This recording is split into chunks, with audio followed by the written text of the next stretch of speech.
One of the other objections that you'll hear against our Christian worldview is that it's impossible for us to know anything about the supernatural, because, the unbeliever will say, everything that we know is based upon our natural experience. Or if you will, if you know anything, it's because you observe it, you hear it, taste it, smell it, touch it, whatever. That all that we can know is restricted to our senses. And on that basis, there couldn't be any knowledge of the supernatural, because the supernatural is not something that you taste, you see, you hear, you touch, whatever. Although that is perhaps one of the most pervasive philosophical prejudices against Christianity and against any transcendent religion. By now, I trust you can tell that there's a philosophical self-contradiction involved in anybody who asserts that. Because the person who is saying you can't know anything unless it's based on observation needs to tell you how they know that. Here's a premise. You can only know what is based on observation. Now, how do you know that premise? Well, according to the theory of the unbeliever, it can only be known, if known at all, by observation. But no one can, by observation, see what the limits of knowledge are, much less make any kind of universal declaration, because nobody has observed everything. So not only is it the case that nobody observes everything, the unbeliever can't observe anything about the nature of knowledge and its limits. So let's come back and see how this all comes together. I realize we're doing this 3 or 4 minutes, but that's all it takes once you learn how to do presuppositional thinking. The unbeliever says you can only know those things you observe. You say, well, how do you know that? If he says, well, not by observation, you say, well, then you don't know it. On your own presuppositions, you couldn't know what you're stating to be your presupposition. A second form of rejection of the Christian worldview is found in those unbelievers who say, I can't ever accept Christianity because it's based on authority, or it'll sometimes be said, you believe these things on faith. If we had time, I have an entire hour lecture on the different meanings of people saying, you Christians believe things on faith. That is, when you hear somebody say that, always say, well, what do you mean by that? Make sure you get that clear. But when all is said and done, it comes down to this, I think. I won't go along with the Christian worldview because you have to accept the Bible or God's claims on faith, meaning on His own authority. You don't look for independent verification of what this alleged God has said in this alleged revelation called the Bible. You accept things on authority. You accept things by faith. And so Anthony Flew, a famous non-Christian philosopher, still alive today, in his book entitled God and Philosophy, writes, an appeal to authority here cannot be allowed to be final and overriding, for what is in question precisely is the status and authority of all religious authorities. It is inherently impossible for either faith or authority to serve as themselves the ultimate credentials of revelation. Okay, now if you had a professor who said something like that, I guarantee you, those who are unbelievers, and probably most believers too, sadly, in the class would say, oh, that sounds so reasonable, of course. We can't accept the authority of the Bible on authority, because that's the very thing that we're debating. That's the question. Does the Bible have authority? So you can't accept the Bible on authority. And even though it seems reasonable, consider the alternative. Imagine, just for argument's sake, Mr. Unbeliever, that there is a God who is the Creator, who is sovereign, who is personal, so forth, and this God comes to man with a revelation of Himself. Now, what is it that is less than God, that is part of the created order, part of man's thinking or reasoning, that would have sufficient authority, universality, to verify what God Himself said? Well, upon analysis, nothing could do that. Because you see, you might come with a book, I'm not going to take any real ones, but let's say you have the Zucchini Book of Religion. Okay? And you say, this is the Word of God. And how do you know that? Because it has the best zucchini recipes available. And somebody say, well, but I don't like zucchini, so obviously that's not the Word of God. Somebody else says, oh, well, I've got the book that is the real revelation of God. Well, how do you know it's the revelation of God? Because it gives me permission to live with my girlfriend out of wedlock, and that's exactly what I want to do. Somebody says, well, you're just judging these revelations based on what you like, on your preconceived ideas of what religion should be like or what God would say.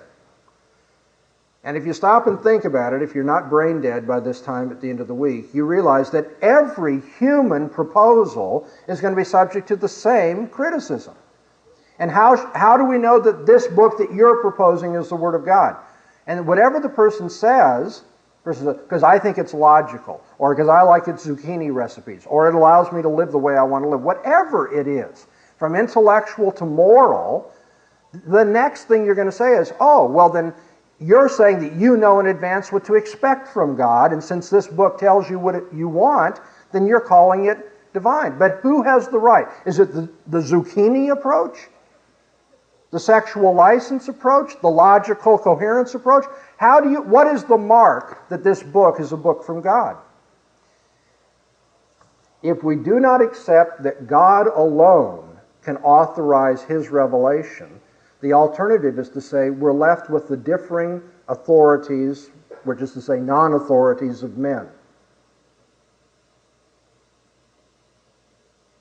And so the devastating moral critique of the professor who says we can't accept a book on its own say-so, given what the alternative is to say we could never accept a book on the authority of God Himself. But now, if God is God, just think about the concept of God. If God is God, whose authority or what authority could be higher or more authoritative than His? The answer is none. Yeah, do we have all the pieces of the puzzle now on the table when we put them together? There couldn't be any authority higher than God's. And human beings, whether they like zucchini, sex, or logic, human beings don't have the authority to determine what God might say in advance or what God would be like. So if somebody says, I cannot accept the Bible on its own ultimate authority, what he's basically saying is, I won't ever accept a revelation from God of any sort. Because any proposal made by human beings that's not based on God's ultimate authority is just one more of the zucchini sexual logic options. In fact, God, if He is God, could only reveal Himself with final authority. Now, I know you're not accustomed to thinking this way, and people will not encourage you to think this way, but all I'm getting at is that when someone says, I want to accept the Bible on faith, meaning I want to accept its authority on its own authoritative say-so, what they're getting at is, I've got a different worldview. I have a different ultimate authority than you. By the way, Anthony Flew has a different ultimate authority. Every unbeliever has a different ultimate authority. And so if they want to accept our ultimate authority on our ultimate authority say-so, okay, I hear your logic. You think that's circular. You think that's begging the question. What's the alternative? How do you accept your ultimate authority? And guess what? They're on the horns of the dilemma. Their ultimate authority will either be accepted on its own authority, which they've called begging the question, circular reasoning. If we have to rule that out, they have to rule that out, so they've refuted themselves, or they are arbitrary.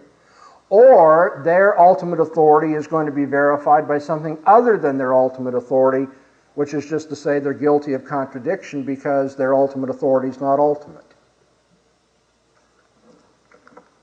A third kind of thing you'll hear from a philosophical angle against your Christian worldview is that Christians are tenacious in defending their beliefs.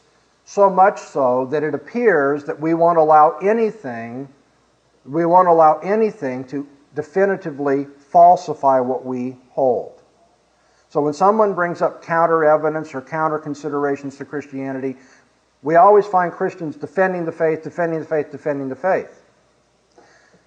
Now Anthony Flew, and mid-1950s wrote an article about the meaninglessness of religious language.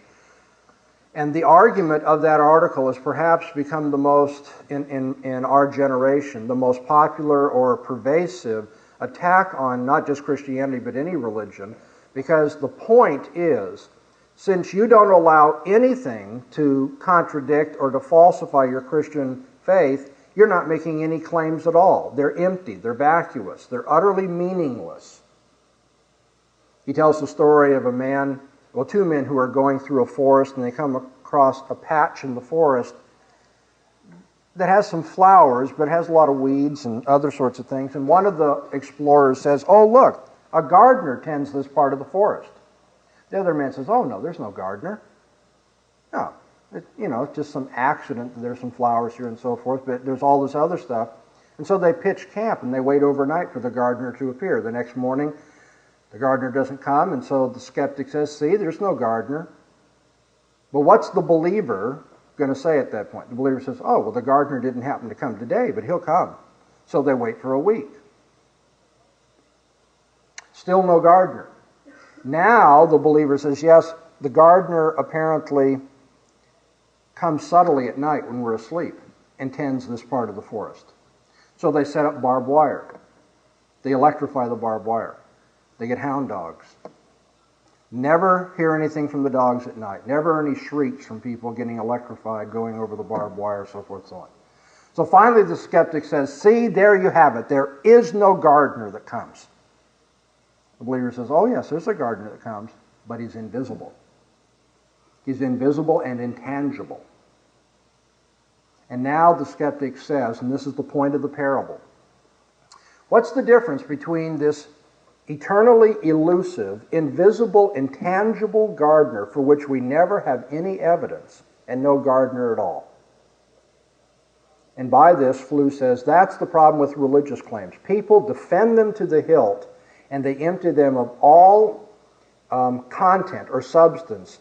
And his famous remark is, religious claims die the death of 1,000 qualifications. And so basically he looks at us as Christians, what we've been doing this whole week, coming up with defense after defense after defense, and he says, "See, you just keep backing up, defending, doing this. Obviously there's no substance to what you're saying because you don't allow that anything would falsify it." And I can't expect in the short amount of time I've had you to call for a great deal of philosophical subtlety from you. And I'm just going to spoon feed you at this point. What you didn't see taking place here, and you would have to if you're going to be sharp, is that Flew has actually moved from one kind of consideration, that is the nature of the person defending a belief, to the nature of the belief itself. It is true that a person who holds that there's a eternally elusive, non-tangible, invisible gardener probably has so qualified his statement that nothing will ever be able to reject it, even in theory, and so he's not making any claim at all. But that's not what Christians do. He's moved from Christians being tenacious about defending their views, therefore not willing to have themselves be falsified. He's moved from that to the premises we defend being unfalsifiable. But the premises that we defend as Christians can certainly be falsified. Paul says if Jesus didn't rise from the dead, our faith is vain. And so we have to grant, in theory, if someone were to find the bones of Jesus, that would be it. Christianity would be over. It would be refuted. The fact that we believe that the fact that we have a claim or a belief that's historical in nature, that is in principle falsifiable, doesn't mean that we're going to stand by and let it be falsified, though. Because I'm committed to Jesus as the Son of God, and I believe the Bible, when people bring up their counter evidences, I'm going to defend it, I'm going to defend it, I'm going to defend it. But there's a difference between me resisting falsification and the nature of my claims being unfalsifiable. Nod your heads if you're with this. Okay. And so, over this generation in philosophy of religion, Flew has been somewhat... people who want to find problems with Christianity will hold on to these things anyway, but Flew has been somewhat dismissed because in the end, all he pointed out is that religious beliefs are held tenaciously. That isn't to say that they're meaningless, it's just to say that believers tend to be real tough about giving up their beliefs. And lo and behold, guess what? Guess who else is tenacious about holding on to his presuppositions? Anthony Flew. Not just Anthony Flew, every unbeliever. In fact, it's impossible for people not to be tenacious when it comes to their ultimate authority and commitment in life. That's why it's called ultimate. And so if we were to follow Flew, okay, we're going to do our little critique of him now. If what Flew says is to be believed, anybody that's tenacious and holding on to an ultimate conviction is holding on to something meaningless, then Flew himself is meaningless in what he's saying. In fact, all human beings are meaningless in what they're saying, and we can't know anything at all. So if Christianity is falsified based on his, or made meaningless based on his approach, he's actually destroyed the possibility of knowing anything. That's a pretty high price to pay for rejecting Jesus, don't you think? And though I know this has sound philosophical and maybe dry and abstract or academic, this is just the other side, or just an application of what Jesus said when he said, I'm the way, the truth, and the life, and no man comes to the Father but by me. When you reject Jesus, you ultimately reject truth, too. I realize no one comes out and says that. Unbelievers don't say, okay, I'm rejecting truth because I don't want Jesus. They think they can hold on to truth, knowledge, science, logic, morality, meaningfulness. They want to hold on to those things and reject Jesus. And in a sense, your job as an apologist is to show that when they reject Jesus, they reject all those other things. They can't have them. That leads me to one of the questions that was given. This is, all the questions I appreciate, so don't take this wrong, but this question shows a great deal of thought, and I want to take a few minutes on it because it's so important. When you say that biblical theism is the only worldview that passes the four tests you have shown us, or that you can prove the existence of God, how is that different from proving God's existence by unaided reason? And remember, up on the board, today it's blank because I expect you all to know them by now. Whenever someone offers an argument, you want to know if the argument will fly. So what's the checklist? You're going to look for, secondly, thirdly, fourthly. Oh, I love you. I wish I could take you home. That's right. Now somebody says,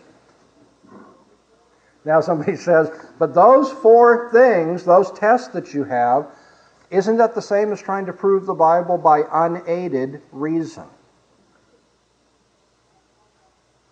That is, haven't I gone to the unbeliever and suggested, you be neutral, I'll be neutral, and here are these four tests that we all want to accept, and we'll use these four tests to decide who's right and who's wrong. And I'm not sure if the questioner understood this, maybe so, but you see, there's such a subtlety and depth to this I want you to appreciate. First of all, this is not the answer to the question directly, but you have to understand, as Christians, we do appeal to reason. Christians use reason to defend the faith. But there's a great difference between our view of reason and what non-Christians view as reason. And here's the difference. To put it very simply, we see reason as a tool. God has given us tools. He's given us hands, right? And with these hands, we can play tennis, and we can slice zucchini and do all sorts of really important and joyful things in this world. These are tools. We like to say tools for dominion, right? But God has also given us other tools, and one of those tools is our intellectual ability, our thinking ability, what we call our reasoning. Just how well would you get along in this world if you couldn't reason? Okay? You're standing on the railroad tracks, you perceive a train coming toward you at 120 miles per hour, and you reason. Trains weighing as they do and going at that speed would make a person of my size and density a puddle. Today, I'm not interested in being a puddle, and therefore I'd better move. Reasoning is a tool by which we get around in this world, hopefully don't get hit by trains, and can do other more important things. But the unbeliever doesn't think reason is a tool. The unbeliever thinks reason is the ultimate authority. That reason stands on its own, if you will. And that all men live subject to the God of reason. Now, whenever things are presented in this way, Christians, if you don't stop and think about it, it's easy to fall into one of two errors. You can say, oh, I guess if we're going to use reason, we have to make it our ultimate God and authority then, because that's what the unbeliever says. That's one mistake. Or the other is to say, well, since we don't see reason as they do, then we'll just say we don't use reason. You have your reason, we have our faith. That's not the answer. We do use reason. They try to use reason. But for them, reason's their ultimate authority. For us, it's subordinate to the authority of God. If any of you were here 2 years ago when the dialogue that I had with George Smith was passed out, the tape of that radio dialogue, you may remember this. George Smith, this well-known atheist, wrote, The Case Against God and so forth, has all the arguments down, blah, blah, blah. He came in and he argued that he couldn't hold to Christianity or to any other belief in God because you have to do it on faith, and he believes in following reason. He says Christians actually say that where reason lets off or ends, then faith begins. And he says, and I'm not willing to go with them past reason into faith. And my response to him, in essence, was, George, you're wrong. We don't believe that reason takes you so far, then faith takes over. We believe that without faith, you can't reason at all. And he was devastated. I guess he'd never heard that kind of thing. He said, we believe in order to understand. Our faith is in order to use reason. And if you don't have faith, reason finally disintegrates. It runs into its own problems. Now the reason, the purpose for all of this is to tell you that the four things I put up here on the board are not independent, ultimate authority of reason considerations. They are in fact, and here's the subtlety, they are in fact a reflection of the Christian worldview. Because what I'm telling people is, if you want to judge anything, you have to judge it by the Christian worldview because that's the ultimate authority, or God and His revelation, which we have now called the Christian worldview. That's our ultimate authority. One more time, the application of these four things is simply an application of the Christian worldview. It's not an independent authority, something separate from the Christian worldview. And I can make that, I think, pretty obvious to you. We reject arbitrariness. Why do we reject arbitrariness? Because we say only God has the authority to speak for Himself. So when other people come around and they say, well, I think, we say, that's arbitrary. You're not God. You don't have the right to say that. But if you are an unbeliever and you were being consistent, and they aren't, and that's why we can, defend the faith with them. But if you were being a consistent, analytical, clear, conceptually clear unbeliever, you'd say, hey, everybody has the right to be arbitrary. There's no God. You can't say there's one truth. Isn't that right? A consistent unbeliever should never have let me use the standard of arbitrariness against him. He should have said, I have the right to be arbitrary. Now what's going to happen when the unbeliever asserts the right to be arbitrary? He refutes himself, doesn't he?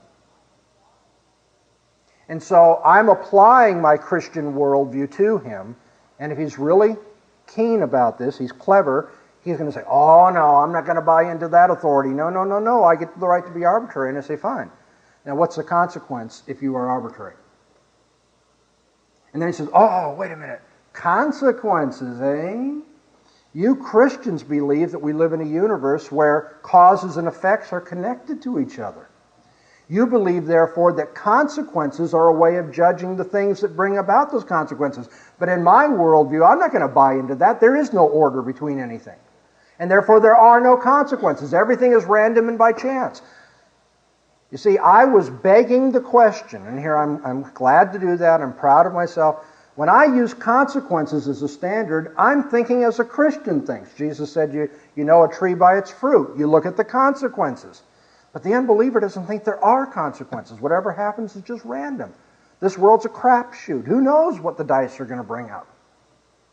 And so if he were consistent, the unbeliever would say, I'm not going to accept consequences as a standard. That's what Christians would do, and I don't want to be a Christian. Or what about inconsistencies? Why is it that I insist that we are not allowed to have inconsistencies in our worldview? Well, because I believe in a sovereign God who doesn't lie. As Paul says, our word to you is not yes and no. When God speaks, he doesn't contradict himself, and therefore we're not allowed to contradict ourselves when we reason. But if you were an unbeliever and you took seriously your unbelieving worldview, you'd say, hey, you can't use inconsistencies. That assumes that there's order, that there's some absolute, abstract, universal system of thinking that reflects God, I guess. But I don't believe in God, so I don't believe in logic. What happens to the person who doesn't believe in logic? And you say, well, I guess you do, because since you don't believe in logic, contradictions are acceptable, and so I can contradict you and you can't rule that out. So over and over again, what you see is that what I've put up here on the board is ultimately a reflection of a Christian view of thinking. No arbitrariness, no inconsistencies, consider the consequences, and then finally, what are the preconditions of intelligibility? Somebody says, well, but you Christians, when you argue about the preconditions of intelligibility, are assuming your answer to the question, to which we say, of course. If we didn't assume that God is the precondition of intelligibility while we're arguing with people about the precondition of intelligibility, then God would not in fact be the precondition of intelligibility, would he? We're not saying that God is the precondition of intelligibility everywhere, except when you talk about God and his authority, which is to say, his being the precondition of intelligibility. So, oh, well, then you're reasoning in a circle, and we don't allow that. Well, by now, this has become old hat to you. You say, well, when you're talking about ultimate authorities, what's the alternative? You either assume your ultimate authority is ultimate, or it's not your ultimate authority. Of course we reason in a circle, and so do you. By the way, when people argue in favor of logic, don't you think they assume the laws of logic while they're arguing about the laws of logic? Yeah, they do. When people try to demonstrate the reliability of the human eye, do you think they do that with their eyes closed? No, they use the human eye even while they're trying to demonstrate the usefulness of the human eye, which is just to say, they assume the very thing that's in question. That must always be the case. Now, does Christianity provide the preconditions of intelligibility? Does God have self-attesting authority? Well, of course, on the Christian story, he does. Our ultimate authority is the personal God speaking to us in his word. What does God appeal to show his authority? He says, you accept it because I said it. Perfectly consistent. And he says, and if you do not, your reasoning will be reduced to foolishness. 1 Corinthians 1 verse 20. Here's Paul's apologetic. Where is the wise? Where is the scribe? Where is the debater of this world? Hasn't God made foolish the wisdom of this world? Bring the wisest, most academically competent, most intellectual unbeliever you want. And Paul says God makes foolish the wisdom of this world. Because we have the preconditions of intelligibility. We can explain in terms of our view of the world, man, God, and so forth, why there's dignity to human life, why logic is necessary, why the scientific method is workable, so forth and so on, why there are moral absolutes. But the unbeliever, no matter what his options are, cannot provide the preconditions of intelligibility. Now, since that's true, when I put preconditions of intelligibility down on the checklist, a really sharp unbeliever ought to say, oh, I'm not falling for that. I know where that's going. Because I don't have the preconditions of intelligibility, and you Christians do. I'm not going to let you use that as a standard, because then you'll be begging the question. Well, he's right, I am begging the question. But now what's the alternative?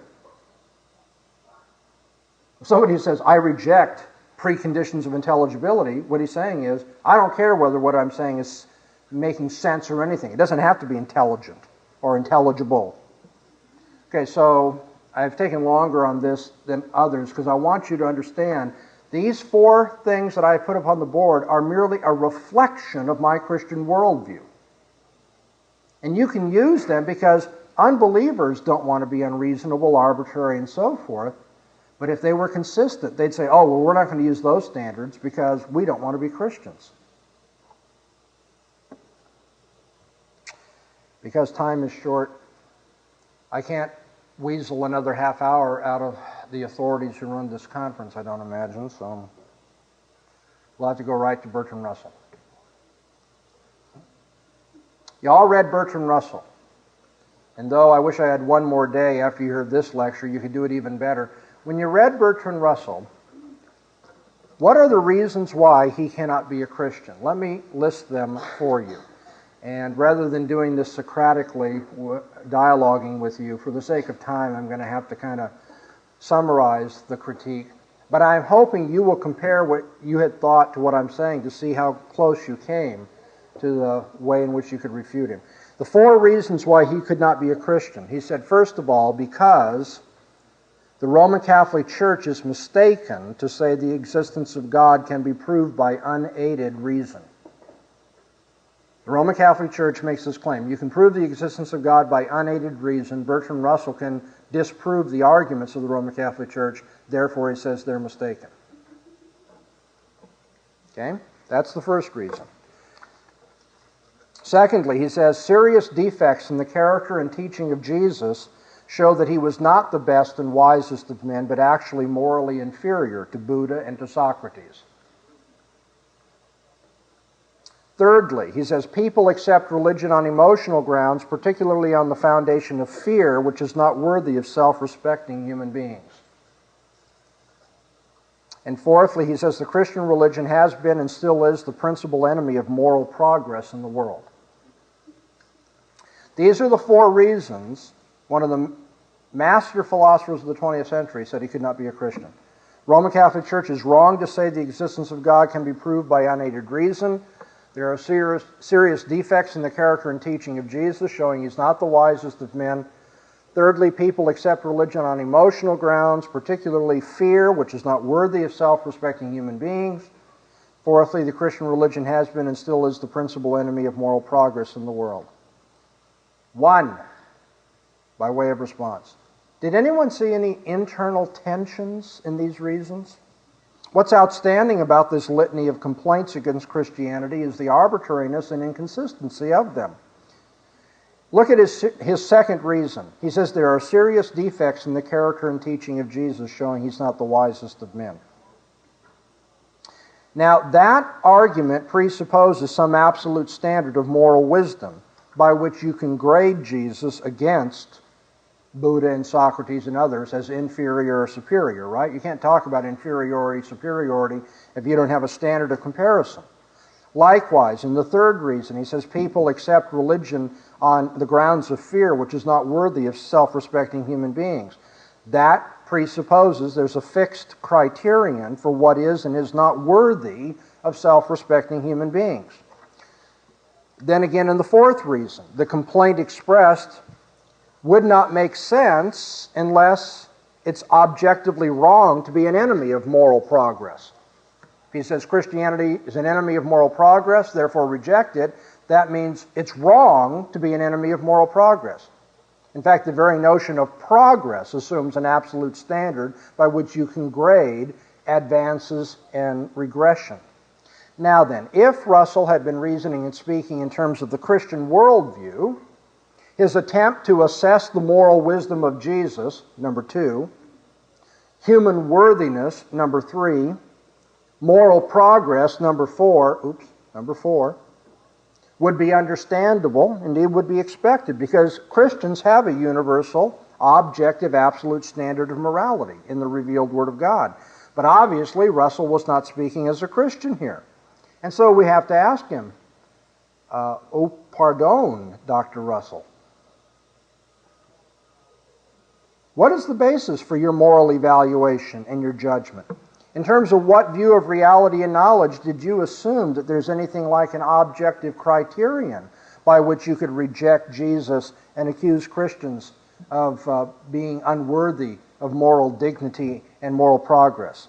Russell was embarrassingly arbitrary in that regard. Did you notice in reading the article, he simply took it for granted as an unargued philosophical bias that there was a moral standard to apply, and that guess who could be the spokesman for that moral standard? Well, Russell himself. We could easily counter him by simply saying, you're being arbitrary. You've chosen the wrong standard of morality. And since you're being arbitrary, we have the right to be arbitrary, and so we'll use our standard of morality, and you are refuted. But there's more. It gets worse. By assuming the prerogative to pass moral judgment, Russell evidenced that his own presuppositions failed to comport with each other. In offering a condemning value judgment against Christianity, Russell engaged in behavior which betrayed his professed beliefs elsewhere. In his lecture, Russell professed that this was a chance world which shows no evidence of design. He said laws are nothing more than statistical averages of what has actually happened. He professed the physical world may have always existed, that human life and intelligence came about in the Darwinian evolutionary way. And he said our values and hopes are what, quote, our intelligence can create. Now, this is simply to say that human values are subjective. They're fleeting. They're self-created. In short, they're relative. Holding to this kind of view of moral values, Russell was utterly inconsistent then in acting as though he could assume an altogether different view of values by which he judges Jesus and Christians. And so one aspect of what he says in his article stands in blatant contradiction to what he does elsewhere in his article. If all values are created by our intelligence, then he has no right to use what he creates as a judgment against Jesus or Christians. The same kind of tension within his beliefs is evident when he says the laws of science, when he talks about the laws of science. On the one hand, these laws are merely descriptions of what has actually happened in the past. But on the other hand, Russell said the laws of science provide a basis for projecting what will happen in the future. Do you remember who I quoted earlier to demonstrate that on the basis of experience of the past, you can't project into the future?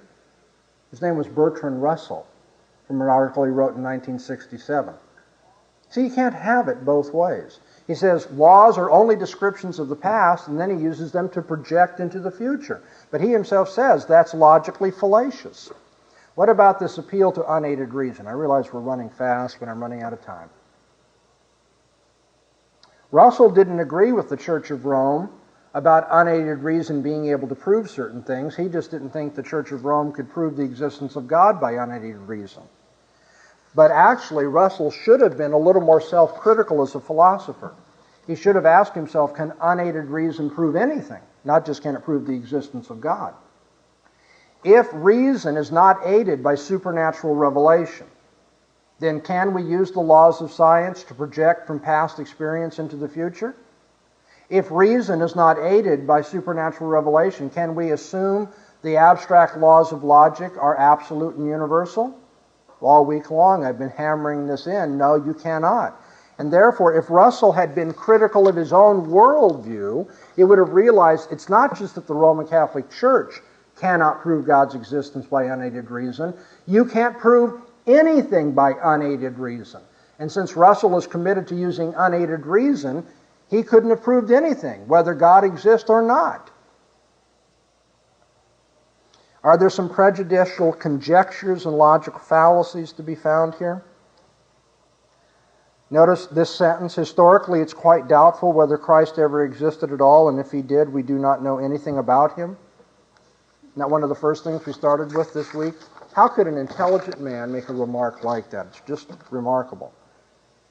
Perhaps the most obvious logical fallacy evident in the lecture came out in the way he readily shifts from an evaluation of Christian beliefs to a criticism of Christian believers. You've got to always watch for that. People, in the name of criticizing our beliefs, will criticize believers, and he should have known better. He knows that a Christian is someone who believes certain things. Now, if we don't live up to the things that we profess and say we believe, that's a defect in us, but that does not show necessarily any defect in what is being believed. And so when he argues against the personal defects of Christians, he says we enforce narrow rules that make people unhappy. And when he argues against us on the supposed psychological genesis of our beliefs, it's emotion and fear that leads us this way, he's indulging in the fallacy of arguing ad hominem. against the man rather than against the beliefs held by the man. If what Russell had to say in these matters was fair-minded and accurate, the fact would remain that he's descended to the level of arguing against a truth claim on the basis of the personal dislike or psychologizing of those who personally profess the claim. There are other defects in his line of reasoning too. Notice he presumed to know the motivation of people who become Christians. How did Russell know that? Russell know a lot of Christians, and does he have some kind of psychological occult power to see into their hearts and tell us what their motive was? Russell generalizes for 19 centuries of believers of whom he's known not even 1% of 1%. And of those less than 1% of 1%, he can't read their hearts. Isn't that amazing how people reject our faith because they know what's going on inside our heads? Russell couldn't even show how he knows anything about the world, much less something as arcane about the psychological motives of people, much less the psychological motives of people in the past that he never met. And this leaves us face to face with the final and devastating fallacy in his case against Christianity, his use of double standards in his reasoning. You see, Russell wished to fault Christians for the emotional factor in their faith commitment. And yet, if you read the article closely, you'll notice that Russell himself evidenced a similar emotional factor in his own personal anti-Christian commitment. Indeed, Russell openly appealed to emotional feelings of courage, pride, freedom, and self-worth as the basis for his audience to refrain from being Christians. He says, here's why I hate you Christians. You believe in God out of fear. Then he turns around and he appeals to his audience and he says, now you all be free and you be courageous and you reject Christianity. Well, I mean, if one appeal to emotion is wrong, the other appeal to emotion is wrong. The man just lived by double standards. Similarly, he tried to take Christians to task for their wickedness, as though there could be wickedness in Russell's worldview. Isn't that amazing?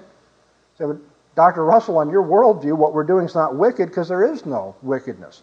He said Christians have been cruel, they're guilty of wars, inquisitions, etc. But he didn't pause for even a moment to reflect on the far surpassing cruelty and violence of non-Christians throughout history. Remember earlier in the week when I taught you about arbitrariness? Why doesn't he talk about Genghis Khan or Vlad the Impaler or the Marquis de Sade or a whole cast of other butchers who were not known in history for their Christian profession? You see, all that's conveniently swept under the carpet in Russell's hypocritical disdain for the moral errors of the Christian church. If he was really going to be honest about this and not engage in special pleading or double standards, he shouldn't have rejected Christianity any more than he rejects non-Christianity because of the moral faults of their adherents. Russell's essay, Why I Am Not a Christian, reveals to us that even the intellectually elite of this world are refuted by their own errors in opposing the truth of the Christian faith. There is no credibility to a challenge to Christianity, which evidences prejudicial conjecture, logical fallacies, unargued philosophical bias, behavior which betrays professed beliefs, and presuppositions which do not comport with each other. Why wasn't Bertrand Russell a Christian? Well, given his weak effort at criticism, I think we have to conclude that it was for less than intellectual reasons. Okay. I do thank you for your attention throughout this week. I know after lunch having to listen to philosophy can tend to put you to sleep, but I hope that you got enough out of it that you can go home from this and do a more effective job of speaking for your Lord and showing why we as Christians have nothing to be intellectually ashamed of.